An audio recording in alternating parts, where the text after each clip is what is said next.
and people are getting scammed, and it is driving me bananas. So that's what we're going to talk about today. Hello, my name is Stephanie. If you are new to my channel, welcome. I'm so glad you're here. I make a lot of videos on draft horse ownership, new horse ownership, buying horses, horse camping, trail riding. So if that is your jam, please feel free to check out more of my videos. Today, as I mentioned, we're going to be talking about a very common scam that I keep getting messages on social media about, and it is just appalling to me. And that is people stealing photos and posting horses that they do not possess, that they do not have the right to sell, and trying to extort deposit money from unsuspecting horse buyers online. The reason I've become very aware of this, unfortunately, is because they have been using my photos. I have talked to people who have actually lost deposit money thinking that they were purchasing my horse. So today I just wanted to talk about some things that I think you should be aware of if you're interested in purchasing a horse and you're shopping online, which is the way I think most of us are looking for horses these days. Some things you can do to protect yourself, some red flags, and some personal recommendations that I would offer you to encourage you so that you don't get screwed. So probably the most important thing that I would tell you is to never buy sight unseen. Purchasing a horse, as you might guess, is very different from purchasing something on Amazon. It's really kind of almost more like dating. You know, you may find out about this horse online, but ultimately you want to go on some dates, right? You want to meet this horse in person. You want to get to see if this is a good fit for you because it's going to be a hopefully long-term relationship. So I would encourage you, if you are looking at horses that are outside of your area, to work in travel costs into your budget. So, you know, if you have to fly to the middle of the country, spend the night at a hotel so that you can spend some time riding this horse the next day, getting to know the seller, getting to know the horse, doing the vet check, all that kind of stuff, work that into your budget. And if that is something that you feel like is beyond your means at this point, then I would encourage you to stick to horses that are local to your area. Zero money should be changing hands until you have met that horse, vetted that horse, decided that that horse is right for you. So when I've purchased my horses in the past, I have gone and met those horses. I have ridden those horses. I have spent time talking to the seller about those horses. I have paid for a veterinary exam to assess if that horse is healthy and sound. And I have figured out transportation as to how I'm going to get that horse home before I have ever paid that seller a dime for that horse. And so these online folks that are telling you, you've got to put down a deposit in order to visit this horse or to hold this horse, or, we're taking money for people who want to make appointments to see this horse. That is complete BS. I don't care how hot that horse is and they say that they've got 5 people in line behind you.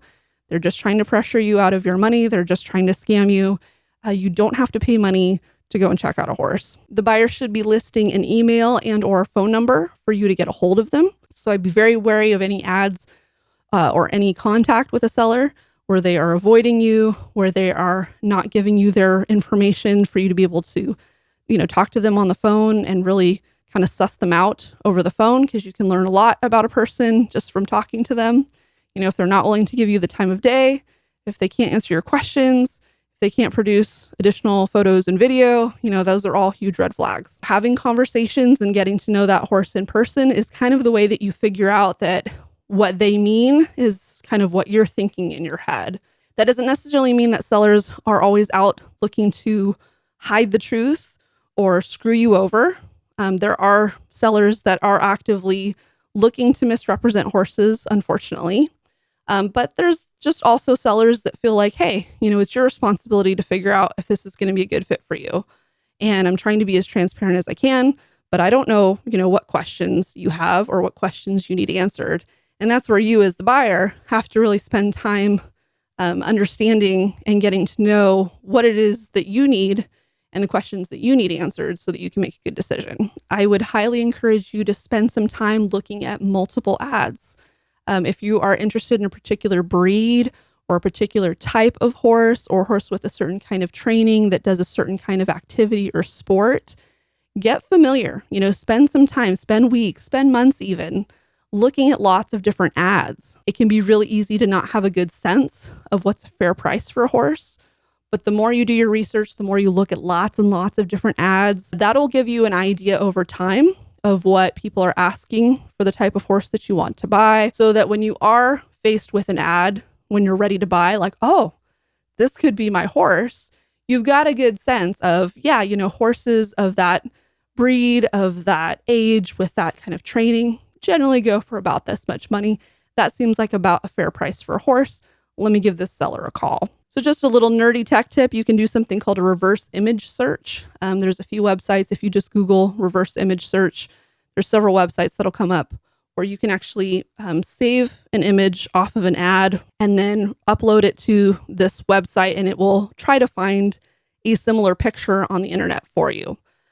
Sometimes this can be a great way to see if someone has just blatantly stolen beautiful pictures from a photographer's portfolio or some well-known famous horse off of a Google image search, and they're just trying to scam people with these nice pictures. In testing this out for myself, the downside to this is that it's not foolproof. So a lot of your social media images and your sale ad pictures, I think, are too new for a lot of those bots to have found and to be able to identify. But it's still worth a try if you're not sure if a horse is legitimately belonging to someone, or if they're claiming that the sire and the dam are, you know, certain famous horses.